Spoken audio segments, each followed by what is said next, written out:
വോട്ടെടുപ്പ് പൂർത്തിയായതിന് പിന്നാലെ മഹാരാഷ്ട്രയിലെയും ജാർഖണ്ഡിലെയും ഒക്കെ എക്സിറ്റ് പോൾ ഫലങ്ങൾ കൂടി വന്നിട്ടുണ്ട്. ഇരു സംസ്ഥാനങ്ങളിലും ബി.ജെ.പി. സഖ്യത്തിന് മുൻതൂക്കം നൽകിയാണ് എക്സിറ്റ് പോൾ സർവേകൾ പ്രവചനം നടത്തുന്നത്.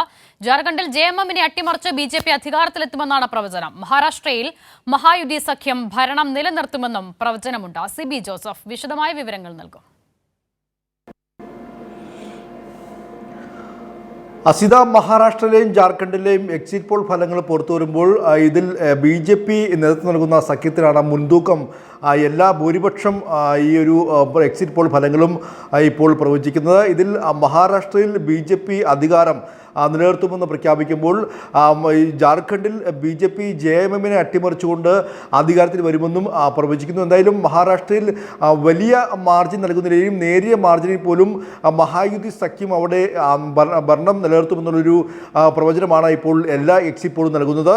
ഇതിൽ ഏറ്റവും പ്രധാനപ്പെട്ട എക്സിറ്റ് പോൾ എല്ലാം നിലയും പ്രവചിക്കുന്നതും ഇത് തന്നെയാണ്. ഇതിൽ ആക്സിസുമായി ഇന്ത്യ മാത്രമാണ് ജാർഖണ്ഡിൽ ഇന്ത്യ സഖ്യത്തിന് ഒരു അധികാരത്തിൽ വരുമെന്നൊരു പ്രവചനം മാത്രം വേറിട്ട് നടത്തിയിട്ടുള്ളത്. ബാക്കി എല്ലാവരും തന്നെയും ജാർഖണ്ഡിലും മഹാരാഷ്ട്രയിലും ബി.ജെ.പി. നേതൃത്വം നൽകുന്ന സഖ്യത്തിനാണ് മുൻതൂക്കം നൽകിയിരിക്കുന്നത്.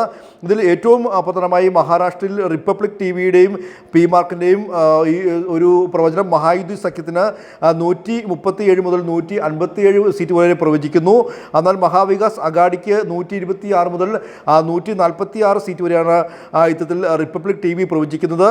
ചാണക്യ മഹായുതി സഖ്യത്തിന് 152 മുതൽ 160 വരെ സീറ്റുകൾ പ്രവചിക്കുമ്പോൾ മഹാവികാസ് അഘാഡിക്ക് 130 മുതൽ 138 സീറ്റ് വരെയാണ് അവിടെ പ്രവചിക്കുന്നത്. പീപ്പിൾസ് പൾസ് ആണെങ്കിൽ 195 സീറ്റുകൾ വരെ മഹായുതി സഖ്യത്തിന് നൽകി വ്യക്തമായ ഭൂരിപക്ഷം നൽകുമ്പോൾ മഹാവികാസ് അഘാഡിക്ക് 85 മുതൽ 112 സീറ്റുകൾ വരെ മാത്രമാണ് പ്രവചിക്കുന്നത്. ഇത്തരത്തിൽ ABP മാട്രിക്സ് സർവേ പ്രകാരം മഹായുതി സഖ്യം 170 വരെയും മഹാവികാസ് അഘാഡി സഖ്യം 130 വരെയും സീറ്റുകൾ നേടുമെന്നും പ്രഖ്യാപിക്കുന്നു. ഇനിയിപ്പോൾ ജാർഖണ്ഡിലേക്ക് പോയാൽ ഞാൻ നേരത്തെ പറഞ്ഞതുപോലെ തന്നെ ഈ ആക്സിസുമായി ഇന്ത്യ മാത്രമാണ് 53 സീറ്റ് വരെ നേടി ഇന്ത്യ സഖ്യം അധികാരത്തിൽ വരുമെന്നൊരു പ്രവചനം നടത്തിയിരിക്കുന്നത്. അവിടെ NDAക്ക് 25 സീറ്റ് മാത്രമാണ് ആക്സിസുമായി ഇന്ത്യ നൽകുന്നത്. മറ്റുള്ള ചാണക്യാണെങ്കിൽ ജാർഖണ്ഡിൽ NDAക്ക് 45 സീറ്റ് മുതൽ 50 സീറ്റ് വരെയും ഇന്ത്യ സഖ്യത്തിന് 35 മുതൽ 38 സീറ്റ് വരെയും പ്രവചിക്കുന്നു. പീപ്പിൾസ് പൾസ് NDAക്ക് 53 സീറ്റ് വരെയും ഇന്ത്യ മുന്നണിക്ക് 37 സീറ്റ് വരെയും പ്രവചിക്കുന്നു. അതോടൊപ്പം തന്നെ 42 മുതൽ 47 സീറ്റ് വരെയാണ് ഇന്ത്യ സഖ്യത്തിന് ഇത്തരത്തിൽ ABP മാട്രിക്സ് പ്രവചിക്കുന്നത്. JVCയുടെ പ്രവചനപ്രകാരം NDA 44 സീറ്റ് നേടുമ്പോൾ 40 സീറ്റുമായി ഇന്ത്യ സഖ്യവും അവിടെ ഇഞ്ചോടിഞ്ച് പോരാട്ടമാണെന്ന് പ്രവചിക്കുന്നു. അതോടൊപ്പം തന്നെ ഇന്ത്യ മുന്നണിക്ക് 40 സീറ്റും NDAക്ക് 44 സീറ്റും നൽകി ടൈംസ് നൗവും ജാർഖണ്ഡിൽ മികച്ച പോരാട്ടം തന്നെയാണെന്ന് പ്രവചിക്കുകയും ചെയ്യുന്നു. എന്തായാലും ഇതിൽ ഭൂരിപക്ഷവും BJP നയിക്കുന്ന സഖ്യത്തിന് കൃത്യമായ ഭൂരിപക്ഷത്തോടെ അധികാരത്തിലെത്തുമെന്ന് തന്നെയാണ് പ്രവചിക്കുന്നത്.